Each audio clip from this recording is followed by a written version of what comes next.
오늘은 미가서 2장 본문을 중심으로 나의 계획, 하나님의 계획이라는 제목으로 말씀을 나눌 때 많은 은혜 받으시길 바랍니다. 오늘은 한 해를 마무리하는 송년 주일로 지킵니다. 본당 오른쪽에 붙어있는 현수막 2023년도 표어를 함께 읽겠습니다. 시작.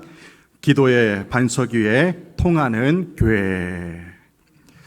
올해는 하나님과 기도로 더욱더 뜨겁게 통하여서 날마다 하늘로부터 은혜를 힘입어 살아왔습니다. 또한 교우들과 이웃들과 중보기도로 통하여서 기도응답의 축복을 함께 누리며 여기까지 왔습니다.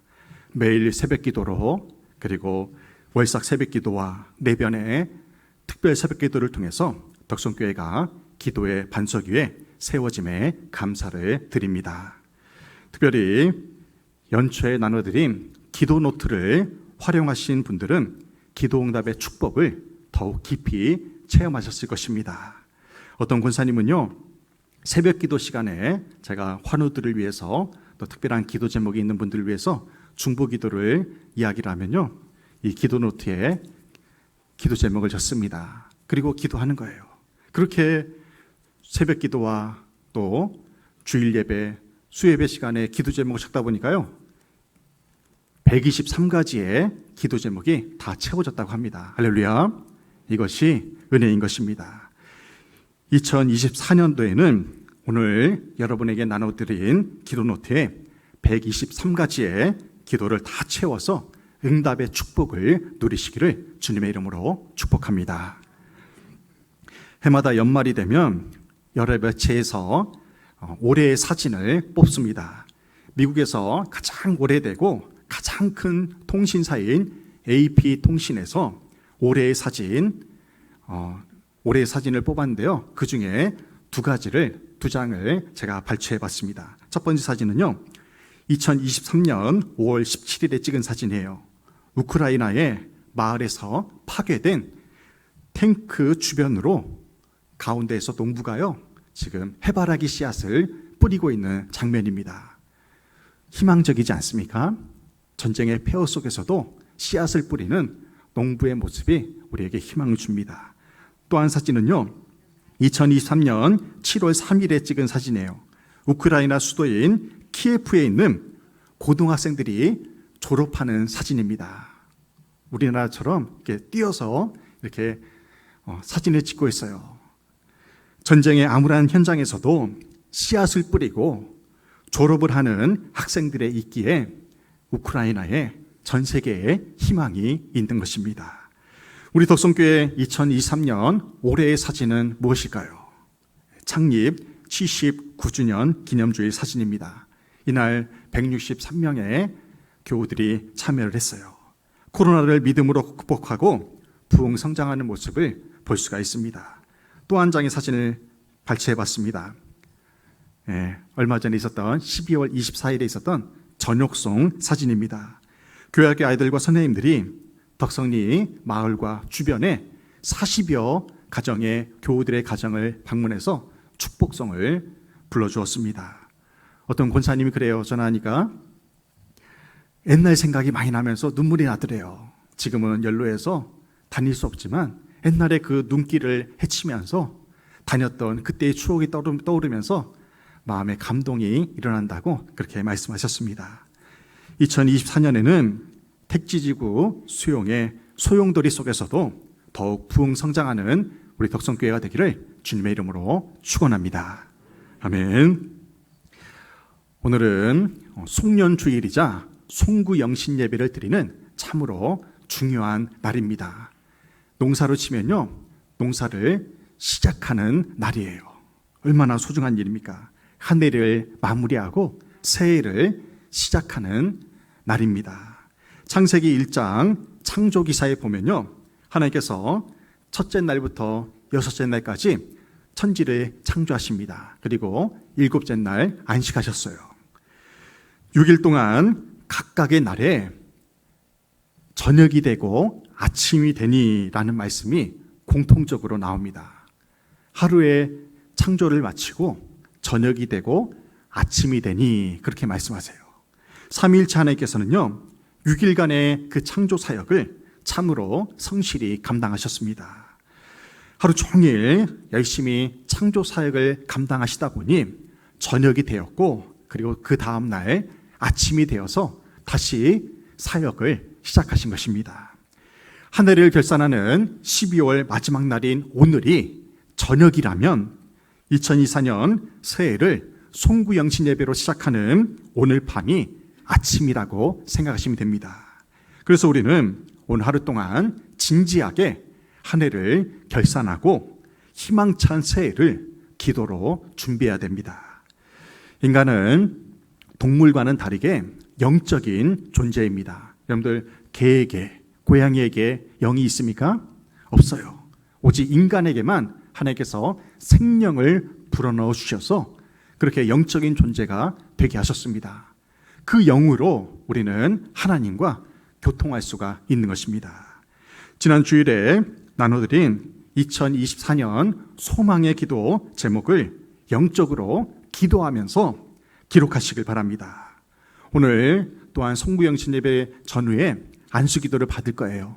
여러분들의 한 해의 소망을 담아서 그 기도 제목을 제출하면서 여러분들 영적인 은혜를 사모하면서 기도를 받으시길 바랍니다.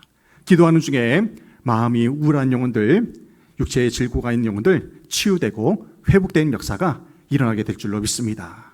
또한 여러분의 가정과 일터와 또한 건강에 물질에 문제가 있는 분들도 하늘의 문이 열려서 하나님의 한없는 은혜가 충만하게 임하는 시간이 되기를 주님의 이름으로 축복합니다. 아멘. 구약 성경은 총 39권으로 구성되어 있습니다. 율법서가 5권이고요. 그리고 역사서 12권, 시가서가 5권, 예언서가 17권으로 구성되어 있습니다. 이 가운데 예언서는 그 분량에 따라서, 그 장수에 따라서 크게 장수가 많은 것을 대선지서로 분류를 합니다. 대선지서가 5권이고요. 분량이 작은 책들이 12권이에요. 그것을 소선지서라고 분류를 합니다. 오늘 함께 나눌 미가서의 주인공인 미가는 소선지서를 기록한 선지자 중에 한 사람입니다.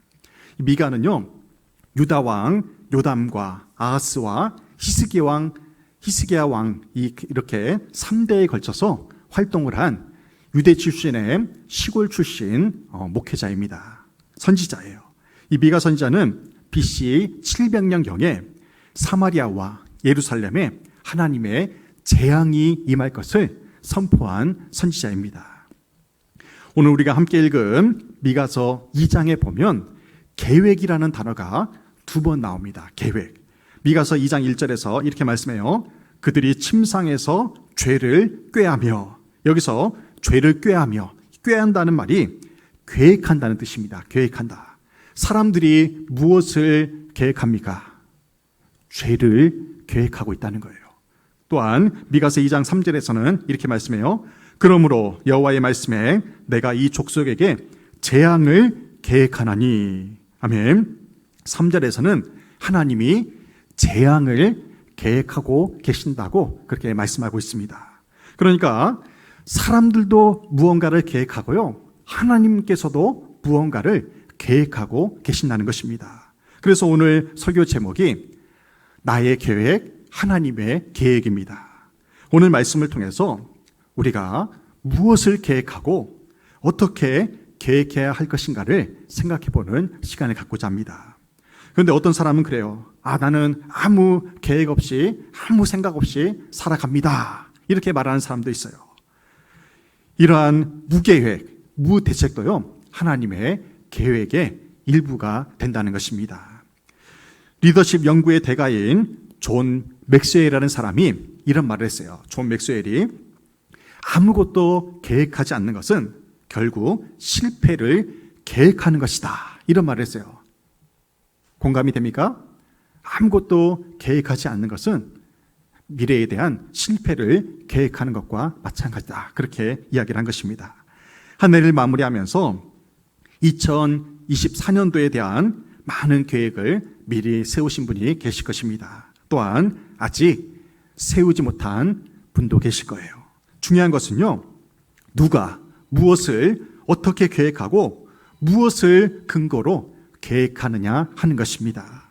이 시간에는 사람의 계획과 하나님의 계획을 살펴보면서 하나님의 뜻에 따라서 한 해의 계획을 세워보고자 합니다. 먼저 나의 계획입니다. 우리 인간들의 계획, 나의 계획은 무엇인지 미가서 2장 1, 2절 말씀이에요. 그들이 침상에서 죄를 꾀하며 악을 꾸미고 날이 밝으면 그 손에 힘이 있으므로 그것을 행하는 자는 화 있을진저 밭들을 탐하여 빼앗고 집들을 탐하여 차지하니 그들이 남자와 그의 집과 사람과 그의 산업을 강탈하도다. 아멘. 사람의 계획은 무엇입니까? 죄를 꾀하며 악을 꾸며요. 그리고 탐하여 강탈하는도다. 이렇게 말씀합니다. 한마디로 사람들은요, 인간은요, 죄와 악을 계획을 합니다.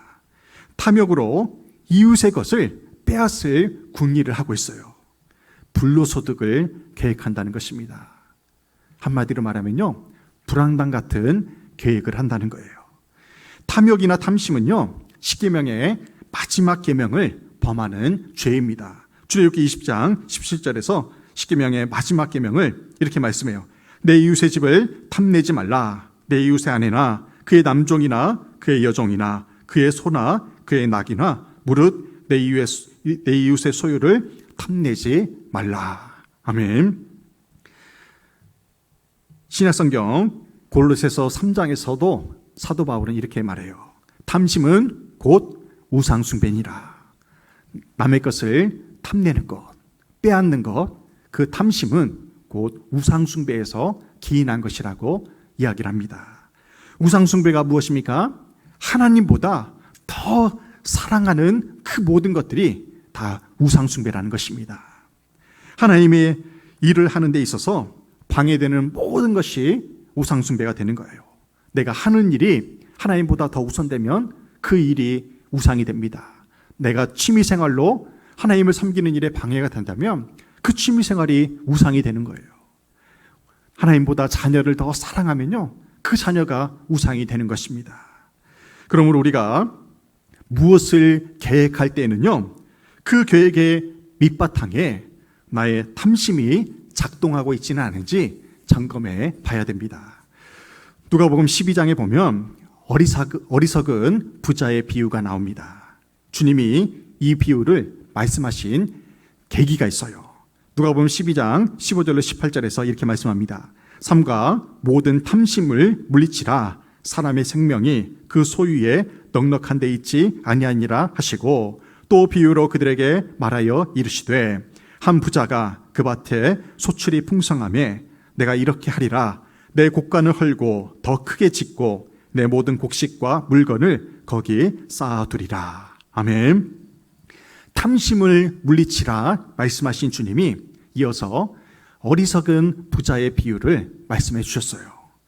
한 부자가요, 소출이 풍성해가지고 작은 곡간을 헐어버리고 거기에 커다란 곡간을 새로 짓습니다. 그리고 풍성하게 소출을 얻은 그 곡식과 모든 재물을 그 곡간 안에 들여놓습니다. 이 계획을 세웠어요. 여기까지만 놓고 보면요, 자연적인 순리에 따라서 내가 땀 흘려 번 것을 저장해 두는 것이 아무런 문제가 없습니다. 그렇잖아요. 그죠? 내가 땀 흘려서 농사 열심히 져가지고 풍성한 소출을 얻었어요. 그것을 곡간에, 더 큰 곡간에 넣는 것이 무엇이 문제가 되겠습니까? 근데 주님이 이 말씀하신 이유가 있다는 거예요. 여기서 포인트는요, 누구를 위하여 곡식을 쌓아두느냐 하는 것입니다. 누구를 위하여. 그 재물이 나를 위한 것인지 하나님을 위한 것인지 그것이 중요하다는 것입니다. 주님이 이어서 이렇게 말씀하세요. 누가복음 12장 20절 말씀입니다. 어리석은 자여, 오늘 밤에 내 영혼을 도로 찾으리니 그러면 내 준비한 것이 누구의 것이 되겠느냐. 아멘.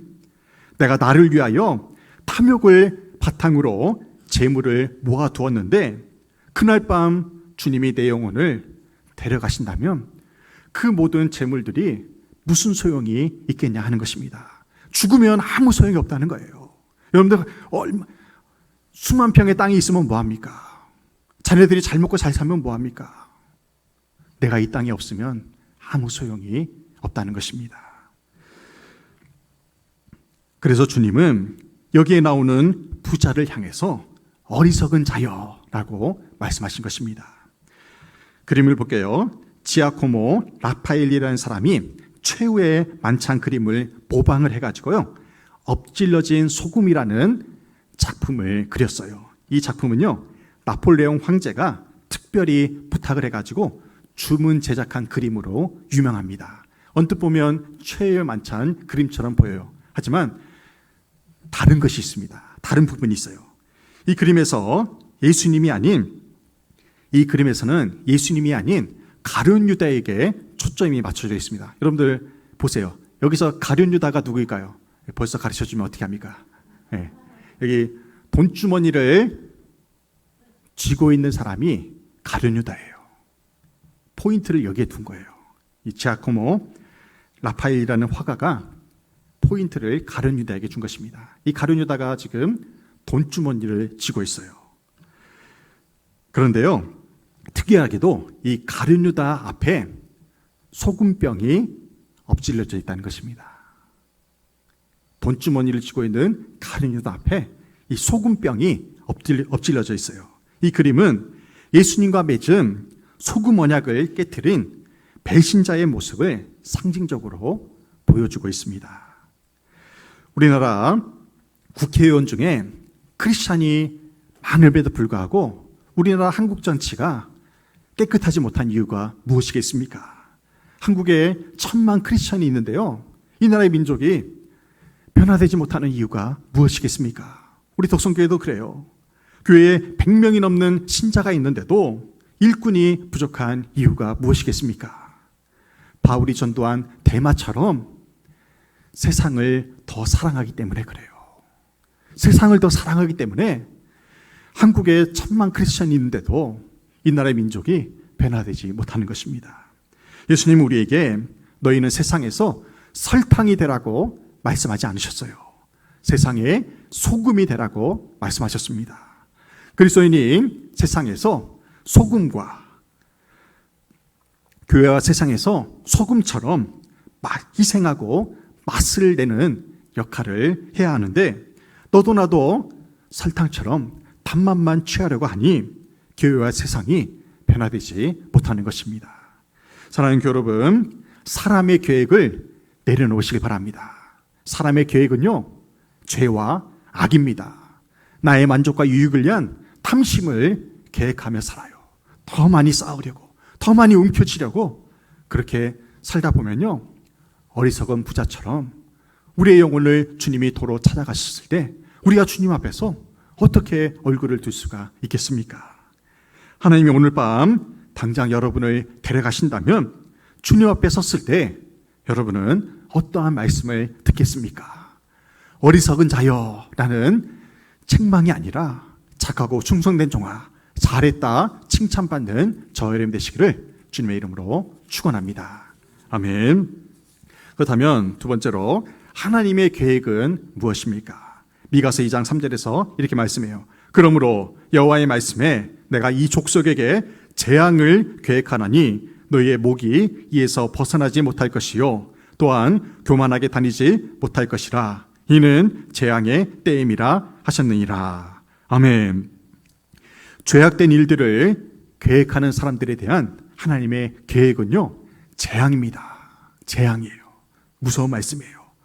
그리고 이런 죄악에 빠진 사람들은 하나님의 분깃을 얻을 자격이 없다고 분명히 말씀하십니다.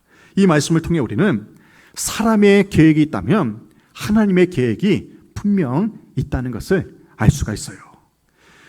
기독교 세계관을 연구하는 학자들은요, 성경에서 역사에 대한 하나님의 계획을 크게 4가지로 분류를 합니다. 첫째는 창조예요. 하나님은 삼위일체 하나님과 더불어 창조를 계획하셨어요. 그리고 타락입니다. 그리고 하나님께서는요, 인간이 타락할 것을 아셨고 그 타락을 보시고 또 다른 계획을 세우십니다. 그것이 바로 구원입니다. 예수 그리스도를 통한 하나밖에 없는 독생자 예수 그리스도를 내어주는 그 구원의 계획을 세우세요. 그리고 회복의 계획을 세우십니다. 예수 그리스도의 재림을 통한 온전한 역사의 회복을 계획하셨다는 것입니다. 하나님은 사랑의 하나님이신 동시에 공의의 하나님이십니다. 하나님이 사랑으로만 보도만 주시면요, 이 세상이 어떻게 되겠습니까? 죄악이 끝이 없을 거예요. 그래서 하나님은 공의로서 죄악을 심판하신다는 것입니다. 미가 선지자가 활동하던 시대에 하나님은 죄가 가득하고 그렇게 죄악을 일삼는 유다 백성들에게 재앙과 심판을 계획하셨습니다. 하지만 이러한 재앙과 심판은요, 결코 하나님의 본심이 아닙니다. 하나님의 본심은요, 심판을 행하시면서도 심판 건너편에서는 회복을 계획하시는 것이 저와 여러분의 하나님이십니다. 예레미야 29장 11절입니다. 함께 봉독합니다. 여호와의 말씀이니라. 너희를 향한 나의 생각을 내가 아나니 평안이요 재앙이 아니니라. 너희에게 미래와 희망을 주는 것이니라. 아멘. 하나님의 생각과 계획은 무엇이라고 말씀합니까? 재앙이 아니에요. 하나님의 본심은요, 평안과 미래와 희망을 주시는 것입니다. 그렇다면 우리가 하나님의 계획을 어떻게 성취할 수가 있습니까? 나의 계획이 아닌 하나님의 계획대로 살아갈 때에 주님이 예비하신 평안과 미래와 희망을 체험할 수가 있다는 사실입니다. 그렇다면 우리 덕성교회를 향한 하나님의 계획은 무엇입니까? 우리 덕성교회, 우리 성도들 여러분을 향한 하나님의 계획은 무엇입니까? 우리 덕성교회 모든 성도들이 하나님의 뜻에 따라서 하나님을 사랑하고 이웃을 사랑하는 일에 힘쓰는 것, 그것이 하나님의 계획이라는 것입니다. 사진을 볼게요. 지난 성탄축가 발표회 때 우리 청소년부가 교인들의 사진을 얼굴에 쓰고 찬양에 맞춰서 춤을 췄습니다. 제가요, 그날 얼마나 웃었던지 광대뼈가 아플 정도로 막 웃었어요. 막 눈물이 날 정도로 웃었습니다. 지나보니까 그래요. 내가 언제 이렇게 크게 웃었던가, 그런 생각이 들더라고요. 앞으로 우리 교회에 이렇게 크게 웃을 일들이 더욱 많아지기를 간절히 소망합니다. 그러한 일들을 더 많이 계획할 거예요. 또 다른 사진 볼게요. 남신도들을 칭찬하고 싶어요. 얘기를 들어보니까요, 이 남신도들이 평일날 저녁에도 모여가지고 찬양 연습을 하더라고요. 보통 이제 두세 번 하면 가잖아요. 집에 피곤하니까. 1시간 반이 넘도록 연습을 했대요. 한국하고 얘기하고 한국하고 얘기하고 그렇게 얘기하다 보니까 좋은 거예요. 이게 참된 그리스도인의 공동체의 모습입니다. 너무나 좋으니까요, 보통 이제 처음에는 2남신도만 그렇게 계획을 했는데 1남신도 형님들까지 그렇게 모셔가지고 함께 저렇게 찬양을 드린 거예요. 얼마나 아름다운 모습입니까? 지난 주일에 사람 인자에 대한 말씀을 나눴잖아요. 우리 인간은요, 서로 기대며 사는 존재예요. 서로 의지하고 서로 격려할 때, 서로 이끌어줄 때 인간다운 삶을 살아갈 수가 있는 것입니다. 2023년은 우리 덕성교회가 코로나19를 완전히 믿음으로 극복하고 부흥으로 도약하는 해였습니다. 하지만 반도체 산단, 택지지구에 수용되는 그러한 아픔이 우리에게 다가왔습니다. 저에게도 근심이 되었어요.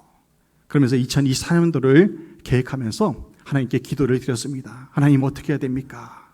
이러한 문제가 있는데 어떻게 내년도를 계획해야 됩니까? 그렇게 기도할 때 하나님이 제게 주신 감동이 있었어요. 그 감동은 뭐냐면요, 하나님을 기쁘시게 하는 일에 매진하라는 것입니다. 교회는 교회가 해야 될 일을 마땅히 하라는 것입니다. 그 나머지 일은 하나님이 하시겠다는 거예요. 할렐루야. 의기소침해지면 안 됩니다. 교회가 해야 될 일을 마땅히 할 때에 하나님께서 역사하실 줄로 믿습니다. 그래서 내년도에는요, 더 많은 일들을 계획을 했어요. 올해도 많은 일을 했는데요. 내년에 더 많은 일들을 행할 것입니다. 성경 공부도 더 많이 할 거고요. 해외 선교도 나갈 거예요. 하나님을 기쁘시게 하고요. 우리 교우들이 기쁘고 이웃이 기쁘게 하는 그 일들을 더 많이 감당할 것입니다. 이 일에 쓰임받는 우리 모두가 되기를 주님의 이름으로 축복합니다. 하나님의 뜻에 따라서 한 해의 계획을 세우는 방법을 가르쳐 드리겠습니다. 여러분들 올 한 해의 기도 제목을 미리 적으신 분도 계실 거예요. 그런데요, 여러분들 이 방법대로, 이 순서대로 한번 계획해 보세요. 첫째, 새해의 소원들을 열거합니다. 여러분들 마음에 소원 있잖아요. 가정에 대한 소원, 여러분들 일터에 대한 소원, 그리고 개인적인 소원이 있을 것입니다. 그 소원들을 10개 이상을 쭉 나열해 보세요. 빌립보서 2장 13절에 이렇게 말씀해요. 너희 안에서 행하시는 이는 하나님이시니 자기의 기쁘신 뜻을 위하여 너희에게 소원을 두고 행하게 하신다고 했습니다. 하나님은요, 우리의 마음에 소원을 가지고 일하십니다. 그래서 하나님이 우리에게 소원을 심어주세요. 그 소원들을 열결 봅니다. 그리고 두 번째는 하나님의 뜻에 맞게 이제 가지치기를 하는 거예요. 그 많은 소원들을 어떻게 우리가 다 이룰 수가 있겠습니까? 큰 대지를 3개 정도 적어보는 거예요. 우리도 기도 제목이 3개로 되어 있잖아요. 이 3개 안에 큰 제목을 3개를 적고요. 그 하나의 큰 제목 안에 3가지의 정도를, 그리고 또 하나의 제목에 3가지 정도를, 그러면은 총 6개 정도의 기도 제목으로 가지가 쳐지겠죠. 그 다음에 할 일이 뭐냐면 우선순위를 정하는 것입니다. 우선순위. 그래서 마태복음 6장 33절 우리가 잘 아는 말씀이죠. 너희는 먼저 그의 나라와 그의 의를 구하라. 그리하면 이 모든 것을 너희에게 더하시리라 약속하셨어요. 여러분들, 나에게 집중된 기도는요, 미신처럼 기도하는 거예요. 무속신앙을 믿는 사람들이 하는 기도입니다. 우리 믿음의 사람들은요, 먼저 그의 나라와 그의 의를 위한 기도를 해야 된다는 거예요. 그래서 우선순위를 정할 때요, 교회에 대한 기도가 첫 번째가 돼야 돼요. 나의 사명과 교회에서 내가 하는 봉사와 헌신의 그 일들을 위해서 먼저 기도하시길 바랍니다. 그리고 두 번째가 우리의 교우들과 이웃을 위한 기도가 되어야 되고요. 마지막 3번째가 나를 위한 기도입니다. 나를 위한 기도가 맨 마지막이에요. 그러면 하나님께서 이 모든 것을 더해 주시겠다고 약속하셨습니다. 그리고 마지막 4번째는 하나님이 하시게 하라는 것입니다. 잠언서 3장 6절 함께 봉답니다. 너는 범사에 그를 인정하라. 그리하면 내 길을 지도하시리라. 아멘. 오늘 2023년도 한 해를 결산하고 2024년 새해를 맞이하면서 차분하게 주님의 뜻을 묻는 시간을 가지시길 바랍니다. 나의 계획이 아닌 하나님이 기뻐하시는 계획을 세워서 하나님의 한량없는 은혜를 풍성하게 맺어가는 2024년이 되기를 주님의 이름으로 축원합니다. 아멘.